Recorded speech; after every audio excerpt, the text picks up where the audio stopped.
En oraconelcorazonradio.com, una familia en comunión con Cristo, damos la bienvenida a nuestra directora espiritual, la Madre Rosa Inés, en el programa La Hora de María. Bienvenidos. Bienvenidos a su programa en La Hora de María.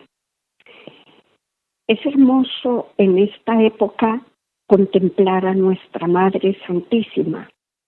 Todos los años, antes de Navidad, antes del nacimiento del Hijo de María, las lecturas vuelven hacia atrás en el tiempo, a la llegada del ángel Gabriel a María, la descripción de cómo tendrá lugar el nacimiento del niño Jesús. Eso lo podemos encontrar en el Evangelio de Mateo, en el capítulo 1, también Lucas 1. Las otras lecturas retroceden incluso más, hasta la época de los profetas. El profeta Isaías, que promete a Ahaz una señal. ¿Y cuál es esa señal? Una joven virgen que concebirá un hijo llamado Emmanuel. También en el segundo libro de Samuel, donde el rey David decide construir una casa para Dios, y el profeta Natán es enviado a él para decirle lo que Dios piensa de ese proyecto. Y las palabras del profeta Miqueas sobre el lugar de Belén, la casa del pan, más pequeño entre todos los lugares. Todas las lecturas están enmarcadas con un común denominador, la paz, una tregua en la lucha y el esfuerzo, un tiempo en el que los pobres son alimentados, los pastos son fértiles y el pueblo conoce un respiro, un descanso. En una de las cartas de San Pablo, concretamente a los romanos, nos dice que el Evangelio revela el misterio oculto durante siglos, pero manifestado ahora a través de los escritos de los profetas. El pueblo judío cree que hace muchos, pero muchos años, Dios estaba solo y no tenía con quién compartir. Por eso creó al hombre, para compartir con él todo lo que él tenía.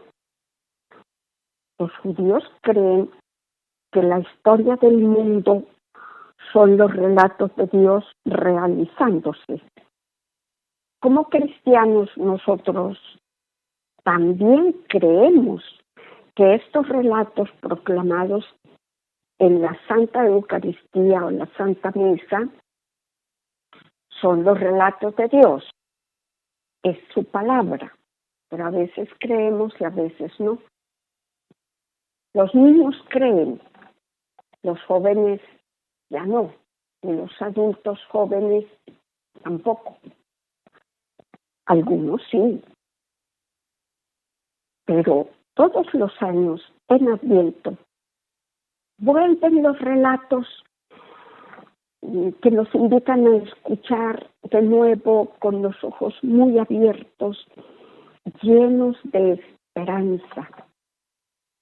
Se nos pide que volvamos a ser como niños, pero esta vez conscientes, despiertos, y que creamos en los milagros extraordinarios que sucedieron en la historia y que continúan sucediendo. La historia de Navidad es la que Dios ha intentado contarnos desde el comienzo mismo del tiempo. El último domingo antes de Navidad se intenta ayudarnos a recordar y nos dice que comencemos a creer de nuevo en la historia, el ángel Gabriel le dice a María: no hay nada imposible para Dios. Por eso, en la semana anterior al nacimiento de Dios en el mundo, hecho un niño, tenemos que ejercitarnos en creer que nada es imposible para Dios.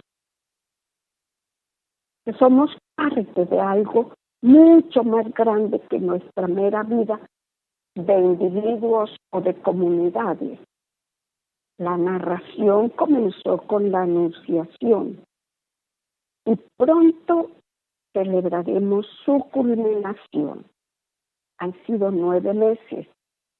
María y muy pocas personas saben que Dios ha estado oculto en el mundo. Lo sabe José, lo saben los ángeles. Hay una tradición medieval que cuenta que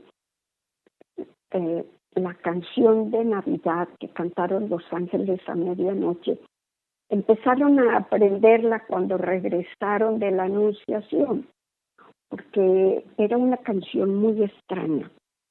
Les llevó 9 meses aprender las palabras y la melodía y creer lo que realmente estaba sucediendo. ¿Y qué estaba sucediendo? El ángel se presentó a María, que era una joven pobre en Nazaret, un pobre rincón que ya lo hemos dicho varias veces en historia. Sin embargo, no se habían olvidado los sueños y las promesas.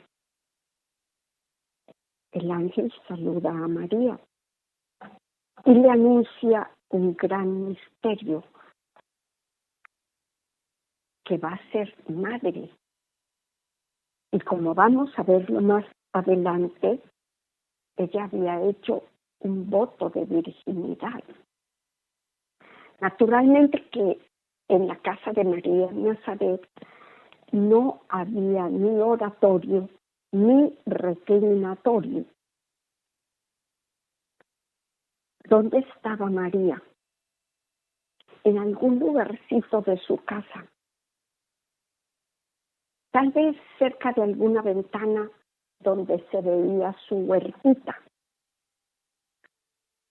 Cuando María salió de ese lugar, María estaba turbada. La Escritura y todavía luego el Evangelio son los libros de las turbaciones. La turbación es el prólogo de todas las comunicaciones divinas. Los profetas, los pastores, los apóstoles, María, todos han empezado turbándose. María estaba sola y con semejante noticia, con semejante mensaje, ¿cómo podía reaccionar? Estaba turbada. Y en aquella soledad, y se añade ahora un secreto estremecedor. Un ángel la ha llamado llena de gracia, no como piropo, sino como un nombre, como una definición. Un ángel que le ha hecho el anuncio de una maternidad inexplicable. Este coloquio había sido todo él como esos poemas que decimos que son oscuros a fuerza de ser muy claros. Aludir con claridad a lo oscuro y con sencillez a lo complicado es la fórmula de la poesía y la fórmula del coloquio. El ángel nada había disimulado en ese breve coloquio. No había vestido con ropajes muy bonitos, digamos, para referirse a lo que María debía saber. Parecía llegado el momento de hablar claro. Concebirás un hijo. Y María ha objetado con falso pudor. Ella había preguntado, ¿cómo puede ser eso si yo no conozco varón? El pudor de María era verdaderamente angélico. No era ignorancia, no era falta de información. Era angélico este pudor. El ángel lo sabe todo, lo conoce todo. María había objetado con la clara diafanidad con que se había desarrollado todo el diálogo. Cuando María entendió, su respuesta fue: he aquí la esclava del Señor. Porque primero era ya tranquila y sumisa esclava de toda la realidad que la rodeaba. Cuando María salió de ese lugar donde se encontraba, cualquier lugar de su casa, era ya la Virgen de la Soledad. Esto es lo primero que fue María. Luego será reconocida como la Inmaculada, como la Madre de Dios, como la Asunta al Cielo, como la medianera de todas las gracias. Luego se cantará también en su soledad física, sola de pie junto a la cruz. Pero ya era la Virgen de la Soledad ante el anuncio del Hijo inexplicable. Y debió ser una soledad dolorosísima, porque ¿con quién podía compartir ese secreto? Ya María empezaba a guardar todas esas cosas en su corazón. Más tarde vendrá el medir y valorar ese corazón suyo por lo que da a los hombres, pero mejor revela su capacidad y su medida, el tamaño, el volumen de lo que en su corazón guardaba la Virgen María. Lo que María empezó a guardar en su corazón después del diálogo con el ángel venía a ser como una enorme luz que tuviera peso. Algo tan grande que no podía recorrer ni detallar, y a lo que ella prestaba fe, y una fe grande, como la que a veces nosotros contestamos también con no puedo creer. Te han dado un premio, no lo puedo creer. Ha pasado algo, ay, no creo, no puedo creer. María creyó tanto al ángel, tanto que no podía creerlo. Porque María probablemente había entendido todo. Quizás el ángel le habló más cosas de las que figuran en el Evangelio.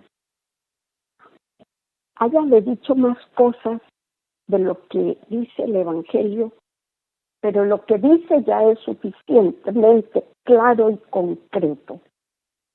María, como mujer judía, estudiaba y leía la Biblia. Sabía de las profecías. Estaba totalmente empapada del libro sagrado.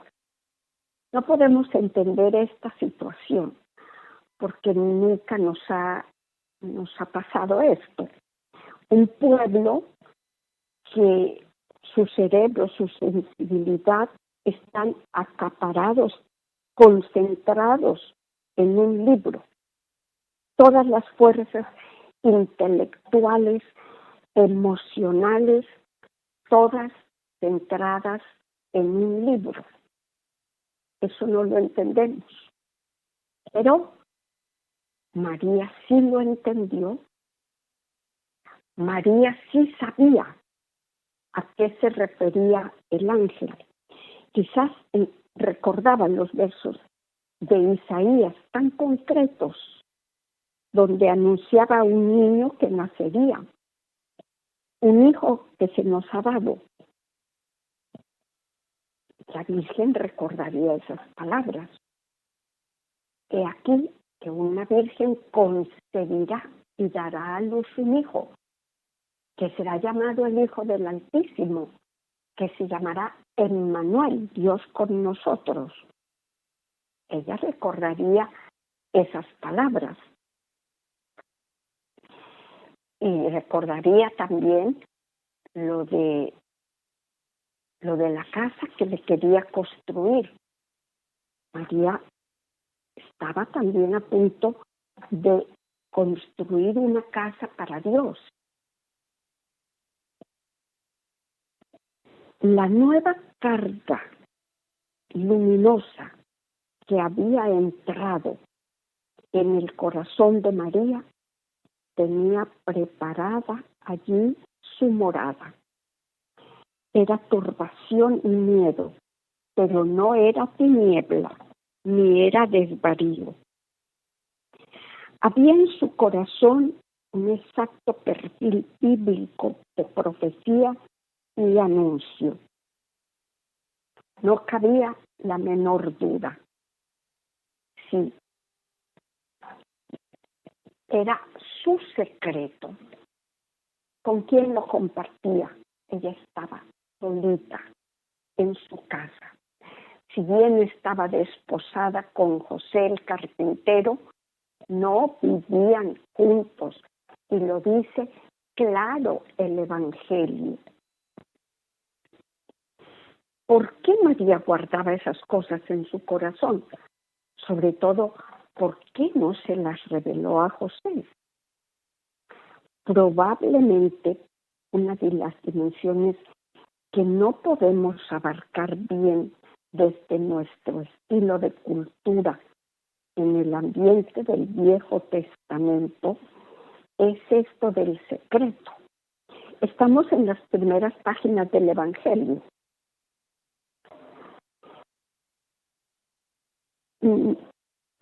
Y no podemos entender eso de tantos secretos. No le había dicho al ángel a María que contara el prodigio. Prodigios de esta clase llevan como en sí mismos como ese pudor y esa reserva de no salir a contar. Desde aquel día, en esta casa de Nazaret, había como un explosivo espiritual y confidencial debajo del piso. Porque José estaba desposado con María y sabía que no había tenido acceso a ella. Sabía también, cuando él se desposó con ella, que María había hecho un voto de virginidad. En el Antiguo Testamento, el voto era directamente a Dios y no se podía fallar. Era un pacto directo con el Señor. Las señales de la gravidez en María pues crearon una atmósfera extraña, tensa, en la casita de Nazaret. Lo que nos dice Mateo: José, su marido, como era justo y no quería difamarla, andaba con la idea de abandonarla en secreto. Eso se ha prestado a muchas interpretaciones, pero hay una preciosa que seguro es la acertada. Porque en este caso, los celos y el desconcierto de José, pues hay que resolverlos por una solución de alto nivel, valientemente encarada hacia la luminosidad y la perfección. Hay que introducir a San José en escena desde el primer momento como un varón maduro, gallardo, viril. No hay que quitarle nada a su amor de esposo, pero hay que sublimar ese amor en una decidida altura de plenitud espiritual. Hay que tener en cuenta que José se desposó con María conociendo su voto de virginidad. Por eso es de lógica exigir no confundir demasiado la perplejidad de José con ningún radicalismo de recelo. No, pensó abandonar a María, seguramente, pero era como apartarse asustado de lo que era inexplicable. José se echaba a un lado, daba un paso a un lado. ¿Para qué? Para dejar paso a la maravilla. Y sin pensarlo, sin entenderlo, ¿a quién le daba paso? Nada menos que a Dios. Volvamos a repasarlo. Estamos todavía en el Antiguo Testamento. Todo esto se juega dentro de la confianza, la fe que deriva del tronco robusto de Abraham, que está un día al lado de Sara, envejecida y estéril. Y Dios le dice que su descendencia será más numerosa que las estrellas del cielo, y él lo cree. Es la fe bíblica que se resume en la palabra hebrea amén, que quiere decir apoyarse confiadamente en algo que no cede. La misma palabra que rebrota en el Evangelio cada vez que Jesús dice, en verdad os digo. No presenta una prueba, pide confianza. La misma confianza de ese amén que resuena desde hace siglos tras la palabra de Dios en todos los templos del planeta. No es que el pueblo fiel, cuando dice amén, es que se apoya filialmente en la roca firme que es el Señor. Fe de carbonero, pues podemos decir tal vez que sí, más que comedias psicológicas, que analistas. Al fin y al cabo empezaba a construirse una fe que había de marchar por la sencillez de pastores, de pescadores, de soldados, de turbas entusiastas. Los carboneros estaban justificados de antemano. En Nazaret, María y José, con sus secretos y dudas guardados en su corazón, dijeron sencillamente amén, sí. Y anduvieron durante unos meses maravillosos y temblorosos, apoyándose los dos en el Señor, que era un nuevo modo matrimonial de apoyarse cada uno en el otro. Para los esposos esto es muy importante, apoyarse en el Señor los dos, que es como apoyarse uno en el otro.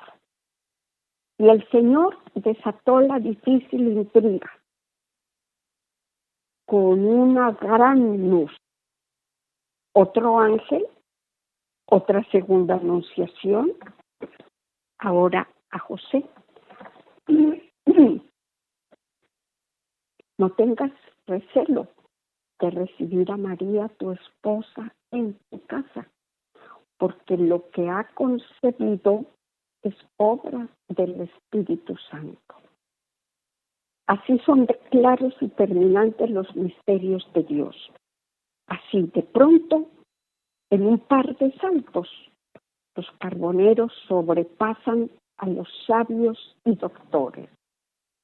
Desde aquel instante debió producirse en la casita de Nazaret como una explosión de luz. Todo fue claridad y confianza. María revelará su secreto. José revelará el suyo.